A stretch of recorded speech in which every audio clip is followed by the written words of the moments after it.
వేదవతిని భాగ్యం ఇంటికి తీసుకువెళ్ళి వల్లి భాగ్యం చేస్తున్న కుట్రలను సాక్ష్యాలతో సహా బయటపెట్టిన నర్మద అసలు ఇదంతా ఎలా జరగబోతుందనేది ఈ వీడియోలో తెలుసుకుందాం. ప్రేమ గురించి తప్పుగా మాట్లాడుతూ ఉంటుంది వల్లి. అయితే ఈ ఫోటోలో ఉన్న వ్యక్తితో పెళ్లి కాకముందే ప్రేమకి ఏదైనా ప్రేమ దోమ ఉందేమో అని అంటూ మాట్లాడుతూ ఉంటే అప్పుడే రామరాజు వల్లికి ఊహించని షాక్ ఇచ్చేస్తాడు. నువ్వు మాట్లాడుకో అని అంటూ గట్టిగా ఒక్కసారి అరుస్తాడు. అది విని షాక్ అయిపోతూ ఉంటుంది వల్లి. అయితే తూతూ ఏంటి మావయ్య గారు, నేనేదో అక్కడ ఉన్నది ఉన్నట్టుగానే కదా చెప్తున్నాను అని అంటూ ఉంటుంది. ఏంటమ్మా ఉన్నది ఉన్నట్టు చెప్తున్నావు నువ్వు? అసలు ఈ ఫోటోని చూసి నువ్వు ప్రేమ క్యారెక్టర్ గురించి మాట్లాడడం ఏంటి? ఒక ఆడపిల్ల క్యారెక్టర్ గురించి ఎటువంటి నిరూపణలు లేకుండా మాట్లాడడం అస్సలు కూడా మంచిది కాదు. అయినా నువ్వు ఇలా మాట్లాడుతుంటే వినడానికి అసహ్యంగా ఉంది. ప్రేమ ఎవరో, తను ఒక ఆడపిల్ల, తోటి ఆడపిల్ల గురించి అలా మాట్లాడుతున్నావు. తను నీ తోటి కోడలు, చెల్లెల్లాంటిది. ఆ మాత్రం నీకు బుద్ధి లేదా? మాట్లాడకుండా మౌనంగా పక్కకి నుంచో అని అంటూ రామరాజు ఎప్పుడూ లేంది వల్లిని అయితే తిడతాడు. ఇంతలో కళ్యాణ్ గాడైతే రామరాజుకి ఫోన్ చేస్తాడు. కళ్యాణ్ రామరాజుకి ఫోన్ చేసి ఇలా అంటూ ఉంటాడు, నేను ప్రేమ, మీ చిన్న కోడలు ప్రేమ ప్రేమించుకున్నాము, మేము లేచిపోవాలని అనుకున్నాము అని కళ్యాణ్ చెప్పేసరికి ఇక ధీరజ్ అయితే తల మీద గట్టిగా కళ్యాణ్ని కొట్టడంతో స్పృహ కోల్పోతాడు. కళ్యాణ్ అయితే అప్పుడే ఇక రామరాజు మళ్ళీ ఫోన్ మాట్లాడడం లేదని ట్రై చేస్తాడు. ట్రై చేసినా సరే కళ్యాణ్ ఫోన్ అయితే రింగ్ అవుతుంది కానీ ఫోన్ లిఫ్ట్ చేయలేడు. ఎందుకంటే తను స్పృహ కోల్పోయాడు కాబట్టి. అప్పుడే ఇక ధీరజ్ అయితే కళ్యాణ్తో అంటూ ఉంటాడు, ఇంకోసారి నా భార్య జోలికి వస్తే ఈసారి నిన్ను నిజంగానే చంపేస్తాన్రా అని అంటూ ఉంటాడు ధీరజ్ అయితే. ఇంతలోకి కళ్యాణ్ ఫ్రెండ్ అయితే అక్కడికి వస్తాడు. ఇక కళ్యాణ్ని చూసి రే కళ్యాణ్ అంటూ అతను రియాక్ట్ అవుతాడు. అప్పుడే ఇక ధీరజ్ అయితే రే ప్రేమ ఫోటోలు, తనకి సంబంధించిన వీడియోలు అన్నీ ఎక్కడున్నాయో నాకు ఇవ్వు అని అడుగుతూ ఉంటే అది అని తడబడుతూ ఉంటాడు. ఇస్తావా లేకపోతే వీడితో పాటు నిన్ను కూడా ఇక్కడ చంపి ఇక్కడే సమాధి కట్టమంటావా అని ధీరజ్ అనేసరికి అప్పుడే కళ్యాణ్ ఫ్రెండ్ అయితే కళ్యాణ్ ఫోన్లో ఉన్న ఫోటోలు అలాగే తన దగ్గర ఉన్న వీడియోలు అన్నీ కూడా ఇచ్చేస్తాడు. అలా ఇచ్చేసి అక్కడే కళ్యాణ్ని వదిలేసి వచ్చేస్తాడు. ఇక ధీరజ్ అయితే ఇక కళ్యాణ్ని తీసుకొని వాళ్ళ ఫ్రెండ్ హాస్పిటల్కి అయితే వెళ్తాడు. తర్వాత ఇక రామరాజు అయితే కళ్యాణ్ మాటలే గుర్తు చేసుకుంటూ ఉంటాడు. అసలు ఎవరు వాడు? కళ్యాణ్ అన్నాడు మీ చిన్న కోడలు నేను ప్రేమించుకున్నామని చెప్తున్నాడు. అసలు ఏం జరుగుతుంది అని అనుకుంటూ రామరాజు టెన్షన్ పడుతూ ఉంటాడు. ప్రేమ ధీరజ్ ఇంటికి వస్తే ఎటువంటి గొడవ జరుగుతుందో అని వేదవతి నర్మద ఇద్దరూ కూడా చాలా టెన్షన్ పడుతూ ఉంటారు. ఇక వల్లి మాత్రం ప్రేమ రావాలి, మావయ్య గారు నిలదీయాలి, అప్పుడు నిజాన్ని బయట పెడితే వాళ్ళిద్దరూ ప్రేమించుకొని పెళ్లి చేసుకోలేదు అన్న నిజం బయటపడుతుంది అని అనుకుంటూ వల్లి అయితే సంబరపడిపోతూ ఉంటుంది. కానీ ఎప్పుడు లేనిది మావయ్య గారు ఈరోజు నన్ను చాలా గట్టిగా తిట్టారు అని అనుకుంటూ ఉంటుంది. ఇంతలో ఇక ధీరజ్ అయితే ప్రేమ దగ్గరికి వెళ్ళి వాడు ఇక నిన్నేమీ చెయ్యలేడు, వాడి దగ్గర ఉన్న ఫోటోలు వీడియోలు మొత్తం అన్నీ కూడా నేను కాల్ చేశాను అని అంటూ ఉంటాడు ధీరజ్ అయితే. అప్పుడే ధీరజ్ని కౌగిలించుకొని ప్రేమ అంటూ ఉంటుంది, నువ్వే గనుక ఈరోజు నన్ను కాపాడి ఉండకపోతే మొత్తం కాలేజీ అంతా కూడా నేను ఒక తప్పు చేసిందల్లా ఉండిపోయేదాన్ని ధీరజ్ అని అంటూ బాధపడుతూ ఉంటుంది. అప్పుడు ఇక ధీరజ్ అయితే నేనుండగా నీకు నీ కాళ్ళ దగ్గరికి నీ సమస్యని తీసుకురానివ్వను అని చెప్తూ ఉంటాడు. ధీరజ్ అయితే పద ఇంటికి వెళ్దాము, ఇప్పటికీ చాలా ఆలస్యం అయిపోయిందని ధీరజ్ అయితే అంటాడు. అప్పుడే ఇక ఇంటికైతే ఇద్దరు వెళ్తారు. వాళ్ళిద్దరూ ఇక ఇంటికి వచ్చేసరికి అప్పుడే ఇక కోపంతో ఉంటాడు కూర్చొని రామరాజు అయితే. ఇక రామరాజు కూర్చొని అలా కోపంగా ఉంటూ ఉండగా ఇంతలో ధీరజ్ ప్రేమ వస్తారు. ఇక ధీరజ్ ప్రేమ వచ్చారు మావయ్య గారు అని వల్లి అయితే అంటూ ఉంటుంది. అప్పుడు ఇక ధీరజ్ రామరాజు చేతిలో ప్రేమ కళ్యాణ్ ఫోటోనైతే చూస్తాడు. ఇక చూసి ఒక్కసారే షాక్ అయిపోతూ ఉంటాడు. ప్రేమ నాన్న దగ్గర నువ్వు కళ్యాణ్ తీయించుకున్న ఫోటో ఉంది, ఇప్పుడు నాన్నకి ఏం చెప్పాలో అర్థం కావడం లేదు అని ధీరజ్ అయితే భయపడతాడు. ఇక ప్రేమ కూడా చాలా టెన్షన్ పడుతుంది.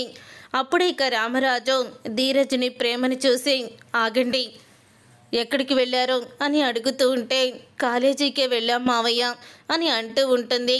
ప్రేమ అయితే ఆ రోజు నువ్వు రోడ్డు మీద తరిమి కొట్టినవాడు నిజంగానే నీ దగ్గర దొంగతనం చేశాడా? నీ పర్సుని దొంగతనం చేసి తను పారిపోతుంటేనే నువ్వు కొట్టావా, లేకపోతే ఇంకో కారణం ఏదైనా ఉందా అని అడుగుతూ ఉంటాడు రామరాజు అయితే. అప్పుడు ఇక రామరాజు అడిగిన ప్రశ్నకి అదేంటి నాన్న అలా మాట్లాడుతున్నారు, ఆ రోజు వాడు తప్పు చేశాడు కాబట్టే ప్రేమ తరిమి తరిమి కొట్టింది అని అంటూ ఉంటాడు.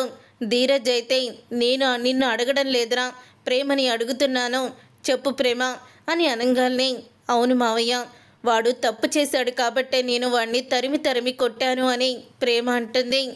మరి ఇంత క్లోజ్గా ఉన్న అతన్ని నువ్వు రోడ్డు మీద ఎందుకు తరిమి తరిమి కొట్టాల్సి వచ్చింది? మీ ఇద్దరి మధ్య జరిగిన గొడవ ఏంటి అని రామరాజు ఫోటోని చూపించి అడుగుతూ ఉంటాడు ప్రేమని. అప్పుడే ఇక ప్రేమ ఆ ఫోటోని చూసి షాక్ అయిపోతూ ఉంటుంది. ఏంటి ప్రేమ షాక్ అయిపోతున్నావు? అతనితో నువ్వు అంత క్లోజ్గా ఫోటోలు దిగావు కదా, మరి ఆ ఫోటోలు ఎలా ఎందుకు దిగావు? అంత క్లోజ్గా అతనితో ఉండాల్సిన అవసరం ఏంటి నీకు అని అడుగుతూ ఉంటుంది వల్లి అయితే. అప్పుడే ఇక వల్లితో అంటూ ఉంటాడు పక్కనే ఉన్న చందు, నాన్న చేత తిట్టించింది కుంది సరిపోలేదా, మళ్ళీ వీళ్ళు కూడా నీకు ఇంత గడ్డి పెట్టాలనా అలా మాట్లాడుతున్నావని అడుగుతూ ఉంటాడు చందు అయితే. అప్పుడు ఇక చందు అన్న మాటలకి అంటూ ఉంటుంది వల్లి, ఏంటి మావయ్య గారు, ప్రేమ వచ్చాక మొత్తం విషయాలన్నీ తెలుసుకొని మాట్లాడదాము అని అన్నారు కదా, ప్రేమ వచ్చింది, మీరు అడిగిన ప్రశ్నలకి నేను అడిగిన ప్రశ్నలకి ఏమీ కూడా సమాధానం చెప్పకుండా మౌనంగా ఉండిపోయింది, అంటే మౌనంగా ఉంటుందంటే తను తప్పు చేసిందనే కదా అర్థం అని వల్లి అంటూ ఉంటే ఇంతలో ధీరజ్ అయితే వదిన, నా భార్య గురించి ఒక్క మాట కూడా నువ్వు తప్పుగా మాట్లాడుకో, అసలు ప్రేమ గొంతులో ప్రాణం ఉండగా తను ఏ తప్పు చేయలేదో, తను చెయ్యదు కూడా, ఆ నమ్మకం నాకుంది అని అంటూ ఉంటాడు. ధీరజ్ అయితే అయ్యో మర్ది గారు, ఏదో ప్రేమ తప్పు చేసిందని నేను అనడం లేదు, ఏదో మావయ్య గారు ఆ ఫోటోల్ని చూపించి అడుగుతున్నారు కదా అని నేను అడిగానంతే అని అంటూ ఉంటుంది వల్లి అయితే. నాన్న, మీ దగ్గర ఒక నిజాన్ని దాచిపెట్టాము, మమ్మల్ని క్షమించండి అని ధీరజ్ అంటాడు. అప్పుడు ఇక ప్రేమ అయితే ఏం చేస్తున్నావు ధీరజ్ అని అడుగుతూ ఉంటుంది. లేదు ప్రేమ, ఇన్ని రోజులు కూడా మనం మౌనంగా ఉంటే ఇంకా మనల్ని అనుమానిస్తారు, అందుకనే నేను మా నాన్నకి ఈరోజు నిజం చెప్పేయాలని అనుకుంటున్నాను అని ధీరజ్ అయితే అంటూ ఉంటాడు. అప్పుడు ఇక ధీరజ్ అన్న మాటకి ఒక్కసారి షాక్ అయిపోతూ ఉంటారు వేదవతి నర్మద. ఇక షాక్ అయిపోతూ వీడు ప్రేమ నేను ప్రేమించుకోలేదు, ఇద్దరం ఈ పరిస్థితిలో తాళి కట్టాను తనకి అని చెప్పి నిజాన్ని ఏమన్నా చెప్పేస్తాడా అని భయపడిపోతూ ఉంటారు. అప్పుడే ఇంకా అంటూ ఉంటాడు ధీరజ్ అయితే, వాడు మా కాలేజీ ఫ్రెండ్ నాన్న, నేను ప్రేమించుకున్నప్పుడు అది చూసి వాడు ఓర్చుకోలేకపోయాడు, వాడికి ప్రేమ అంటే ఇష్టం, ప్రేమని ఎన్నోసార్లు ప్రేమించమని అడిగాడు, కానీ ప్రేమ మాత్రం ఒప్పుకోలేదు, నేను ధీరజ్ని ప్రేమించాను, తననే పెళ్లి చేసుకుంటాను అని గట్టిగా చెప్పింది. అప్పుడే వాడు ప్రేమ మీద పగని పెంచుకున్నాడు. ఇక ప్రేమ మీద పగని పెంచుకొని ఏదో ఒక రకంగా ప్రేమని టార్చర్ చేయాలని నిర్ణయించుకున్నాడు. ఇక మేమిద్దరం పెళ్లి చేసుకున్నామని తెలిసి ఒకరోజు మమ్మల్ని బ్లాక్మెయిల్ చేశాడు. అలాగే ఏమని బ్లాక్మెయిల్ చేశాడంటే, నువ్వు నీ భార్య ఇద్దరు కూడా విడిపోతారు నేను పెట్టే సీన్స్కి, నేను పెట్టే వీడియోలకి అని అంటూ నన్ను బ్లాక్మెయిల్ చేసేవాడు. కానీ నేను పట్టించుకునేవాడిని కాదు, ఎందుకంటే నా ప్రేమ మీద నాకు అంత నమ్మకం ఉంది అని అంటూ ఉంటాడు ధీరజ్ అయితే. కానీ వాడు మా పెళ్ళయిందని కక్షతో వాడు టెక్నాలజీని ఉపయోగించి ఏఐ వీడియోస్ ఫొటోస్ అని ఇప్పుడు ట్రెండింగ్లో ఉన్నాయి, వాటిని తలతిక్కలుగా చేసి వాడంతట వాడే ఇలా క్రియేట్ చేసుకున్నాడు అని అంటూ అలా చెప్తాడు ధీరజ్ అయితే. ఇక ఆ మాట విని ఒక్కసారి రామరాజు షాక్ అయిపోతూ ఉంటాడు. ప్రేమ ఇన్ని రోజులు కూడా వాడు ఆ ఫోటోల్ని వీడియోల్ని పంపించి తనను బెదిరిస్తూ ఉంటే మనతో ఎవ్వరితో కూడా చెప్పుకోలేక తనలో తానే నలిగిపోయింది నాన్న.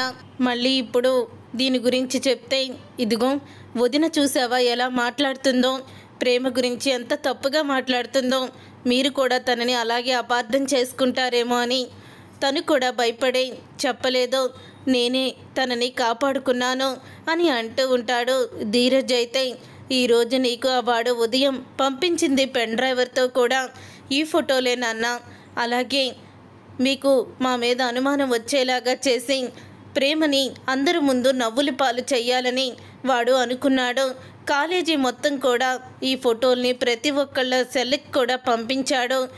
ప్రేమని అలా టార్చర్ పెట్టాడు నాన్న అని అంటూ ఉంటే ఆ మాట విని ఇక రామరాజు అయితే అంటూ ఉంటాడు, ఏంటమ్మా ప్రేమ, నీ మనసులోనూ నీ గుండెల్లోనూ ఇంత బాధని పెట్టుకొని ఎందుకమ్మా నువ్వు అలా దిగులు పడ్డావో? నువ్వు ఒక్క మాట ఇలా మావయ్య అని చెప్పుంటే వాణ్ణే నేను అడ్డంగా నరికేసేవాణ్ణి అని అంటూ ఉంటాడు రామరాజు. మావయ్య గారు, ఇదేదో నాకు నమ్మశక్యంగా అనిపించడం లేదు అని అంటూ ఉంటుంది వల్లి. అయితే అప్పుడే పక్కనే ఉన్న చందు అయితే, ఈసారి మా నాన్న కాదు, నేను నీరు నోరు ముయిస్తాను. ఒకవేళ నోరు ముయ్యకపోతే చంప పగలగొడతాను. ఏం జరిగిందో ధీరజ్ ప్రేమ అంత స్పష్టంగా చెప్పిన తర్వాత ఇంకా నువ్వు అనుమానించినట్లు మళ్ళీ అందరి మనసులో అనుమానాన్ని ఎందుకు పుట్టిస్తున్నావో? నోరు మూసుకొని లోపలికి వెళ్ళు అని అంటూ ఉంటాడు చందు. అయితే అప్పుడే ఇక చందు మాటలకి షాక్ అయిపోతూ ఉంటుంది వల్లి. వామ్మో, ఇంట్లో వాళ్ళందరూ కూడా నాకు ఇప్పుడు వ్యతిరేకంగా అయిపోయారు. నేను ఇంతకు మించి మాట్లాడానంటే నిజంగానే నా చెంప పగిలిపోతుంది అనుకుంటూ వల్లి అయితే ఇంట్లోకి వెళ్తుంది. అలా వెళ్ళిన గదిలోకి వెళ్ళిపోయాక రామరాజు అయితే, ఈసారి ఇలాంటి ఏదన్నా సమస్య వస్తే నీకు మన కుటుంబం మొత్తం అండగా నిలబడుతుందమ్మా, నువ్వు దిగులు పడుకో అని రామరాజు అంటూ ఉంటాడు. నువ్వేంటో, నీ మనస్తత్వం ఏంటో, నీ క్యారెక్టర్ ఏంటో నాకు తెలుసు కాబట్టే ఎవరు మాటలు కూడా నువ్వు పట్టించుకోవద్దు అని రామరాజు అనేసరికి అప్పుడే ఇక రామరాజుని హద్దుకొని ఏడుస్తుంది ప్రేమ. మా నాన్న నన్ను ఓదార్చినట్టే ఉంది మావయ్య, మిమ్మల్ని చూస్తుంటే నాన్నని చూసినట్టే ఉంది అని ప్రేమ అయితే చాలా ఎమోషనల్ అవుతుంది. అప్పుడే ఇక రామరాజు అయితే, నేను మీ నాన్ననేనమ్మా, మీ నాన్నకి నువ్వు ఎలాంటి కష్టాలు చెప్పుకునేదానివో నీ సమస్యని కూడా తండ్రిలాగా అనుకొని ఇక మీద నుంచి నువ్వే బాధపడకుండా మాతో కూడా చెప్పుకో అని రామరాజు అంటాడు. తరువాత ఇక అందరూ కూడా లోపలికి వెళ్ళిపోయాక ఏమైందిరా అని వేదవతి, నర్మద, ప్రేమ, ధీరజ్ మాట్లాడుకుంటూ ఉంటారు. వాడిని తల మీద కొట్టి ఫోటోలు వీడియోలన్నీ డిలీట్ చేసేసానమ్మా, ఇక వాడితో మనకి ఎటువంటి భయం లేదు అని అంటూ ఉంటాడు ధీరజ్. అయితే అమ్మయ్య అంటూ ఊపిరి పీల్చుకుంటారు. తర్వాత ఇక ప్రేమ అయితే, చాలా టెన్షన్ పడ్డానక్క, అయినా మావయ్య గారికి ఆ ఫోటోలు ఎక్కడి నుంచి వచ్చాయి అని అడుగుతూ ఉంటుంది నర్మదని ప్రేమ. అప్పుడు ఇక నర్మద అయితే, నువ్వు లేనప్పుడు వల్లి నీ గదిలోకి వెళ్ళింది, నువ్వు పెట్టెలో పెట్టుకున్న ఈ ఫోటోలను తను పెట్టి తాళం బద్దలు కొట్టి తీసుకుంది, అప్పుడు నాకు చూపించింది. నేను ఏదో ఒక సరిపెట్టేసి ఫోటోలు తీసుకొచ్చేసాను, కానీ తెలివిగా తన దగ్గర కొన్ని ఫోటోలు దాచుకుంది. మావయ్య వస్తే చెప్పాలని తెగ ఆవేశపడిపోయింది. అత్తయ్య కూడా వార్నింగ్ ఇచ్చేసరికి తను నోరు మూసుకొని ఉంది. కానీ తర్వాత తను మళ్ళీ ప్లాన్ చేసి కొరియర్ ద్వారా ఫోటోలు వచ్చాయి అంటూ ఇలాగా మావయ్య కంట పడేలా ఫోటోల్ని చేసింది అని అంటూ ఉంటుంది నర్మద. అయితే కానీ నీ గురించి తప్పుగా మాట్లాడుతున్న వల్లి అక్కని మావయ్య నోరు మూయించారు, పైకి ఒక్క మాట కూడా మాట్లాడనివ్వలేదు అని అంటూ చెప్తూ ఉంటే ఆ మాట విని ప్రేమ అయితే కోపంతో రగిలిపోతూ ఇక వల్లి దగ్గరికి అయితే వెళ్తుంది. ఇక వల్లి దగ్గరికి వెళ్ళి, అసలు నా ఫోటోలను మావయ్యకి చూపించి నా గురించి తప్పుగా మాట్లాడడానికి నీకెంత ధైర్యం అంటూ వల్లిని చంప పగలగొడుతుంది. నువ్వు చేసిన మోసాలు, కుట్రలు, కుతంత్రాలు, నీ మీద జాలితో ఒక ఆడపిల్ల జీవితం నాశనం కాకూడదని నర్మదక్క నిజాన్ని బయట పెట్టలేదు. కానీ నువ్వు నీ దగ్గర అన్ని మోసాలు పెట్టుకొని నువ్వు నా గురించి ఇలా మావయ్యకి చెప్పావా? ఇంకోసారి నా విషయంలో జోక్యం చేసుకుంటే ఆ చెంప కూడా పగిలిపోతుంది అని ప్రేమ అయితే వల్లి చెంప పగలగొట్టి వల్లికి షాక్ ఇస్తుంది.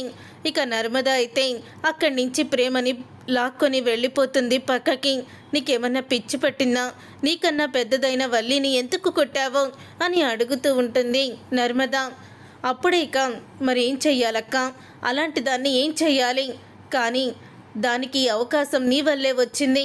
ఆ రోజే నువ్వు దాని సంగతిని బయట పెట్టుంటే ఈరోజు అది ఈ పరిస్థితిలో మనల్ని ఇలా ఆడుకునేది కాదు అని అంటూ ఉంటుంది ప్రేమ. దాన్ని ఇప్పుడు ఏం చేస్తానో చూడని మళ్ళీ వెళ్ళబోతూ ఉంటే అప్పుడే గది దగ్గరికి వెళ్ళేలోపు నర్మద ఆపుతుంది. ఇంతలో ఇక వల్లి అయితే వాళ్ళ అమ్మకి ఏడుస్తూ ఫోన్ చేసేస్తుంది. ఆ ప్రేమ నా చెంప పగలగొట్టిందమ్మా. నువ్వు చెప్పినట్టే ఇంట్లో తుఫాను సృష్టించి వాళ్ళిద్దరిని ఇంట్లో నుంచి బయటికి గెంటేయాలని చూశాను.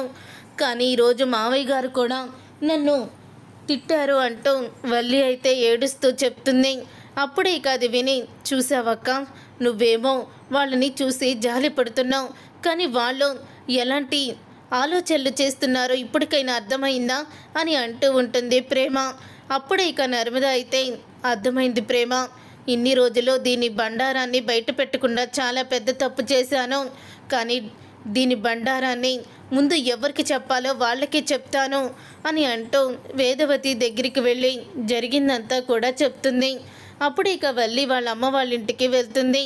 అప్పుడే ఇక వేదవతి అదంతా విని, నా పెద్ద కొడుకుని పెళ్లి చేసుకోవడానికి నా కుటుంబాన్ని ఆ భాగ్యం వల్లి కలిపి ఇంత నాటకం ఆడి నా కొడుకు జీవితాన్ని నాశనం చేస్తారా అని కోపంతో రగిలిపోతూ ఇక బస్తీలో భాగ్యం ఇంటికైతే వెళ్తుంది. వేదవతి, నర్మద, ప్రేమ ముగ్గురు కూడా వెళ్తారు. అప్పటికి ఇక వల్లి అయితే ఉంటుంది. వల్లి అయితే ఆ ప్రేమని బయటికి గెంటించేయాలని నా వంతు ప్రయత్నం నేను చాలా బాగా చేశాను, కానీ అది వర్కౌట్ అవ్వలేదు అని అంటూ ఉంటుంది. వల్లి అయితే, అమ్మడు ఏమైందిలే, ఇప్పుడు మనకింకా ఛాన్స్ ఉన్నాయి, నువ్వే ఆ ఇంటికి మహారాణి అవ్వాలి, ఆ కోడలిద్దరిని బయటికి గెంటేలా చెయ్యాలి, నేను చెప్పినట్టు చెయ్యి అని అంటూ ఉంటుంది భాగ్యం. ఇంతలో వేదవతి, ప్రేమ, నర్మద అక్కడికైతే వస్తారు. ఏంటి, ఏం చేయమని సలహా ఇస్తావు నీ కూతురికి? అత్తగారింటిని నాశనం చేయమని, అత్తగారిని తోటికోడల్ని అవమానించి బయటికి గెంటేసి నువ్వే మహారాణివాణ్ణి అవ్వాలని కూతురికి చెప్తున్నావా? నువ్వు అసలు తల్లివేనా అని అంటూ ఇక వేదవతి అయితే ఊహించని షాక్ ఇచ్చేస్తుంది వల్లి భాగ్యానికి. అప్పుడే ఇక వల్లి అయితే, అత్తయ్య మీరు అని అనగానే, నోర్ముయ్, నువ్వు అత్తయ్య అని పిలిచే అర్హతనే కోల్పోయావు. నా పెద్ద కొడుక్కి పెళ్ళి కావడం లేదని, ఎలాగైనా పెళ్ళి అవ్వాలని ముందు వెనక చూసుకోకుండా మీ కుటుంబం చేసిన కుట్రలు కనిపెట్టలేక గుడ్డివాడిగా నా భర్త నా కొడుకు పెళ్లి చేశాడు. కానీ నువ్వు ఈరోజు నా కోడల్ని ఇంట్లో నుంచి బయటికి గెంటేయాలని చూశావు. నర్మదికి అన్ని విషయాలు తెలిసినా నిన్ను కాపాడిందని ఇంత కూడా కృతజ్ఞతా భావం లేకుండా ఇప్పుడు కూడా నువ్వు అలాగే ప్రవర్తిస్తున్నావు అని అంటూ వేదవతి అయితే భాగ్యాన్ని చంప పగలగొడుతుంది. కూతురికి చెప్పాల్సిన మాటలేనా? పెళ్ళైన కూతురికి ఏ తల్లి కూడా ఇలా చెప్పదు, నువ్వు అసలు మనిషివేనా అని అడుగుతూ ఉంటుంది వేదవతి. చూసారుగా ఫ్రెండ్స్, రాబోయే కథలో ఖచ్చితంగా ఇలాగే జరగబోతుంది. మరి ఇలాగే జరగాలని మీరైతే కోరుకుంటున్నారా? అయితే వీడియోని తప్పకుండా లైక్ చేసి ఛానల్ని సబ్స్క్రైబ్ చేసుకొని పక్కనే ఉన్న గంట సింబల్పై ఆల్ అని క్లిక్ చేయండి. అప్పుడే మేము పెట్టే ప్రతి వీడియో మీరు మిస్ కాకుండా చూసేవచ్చు.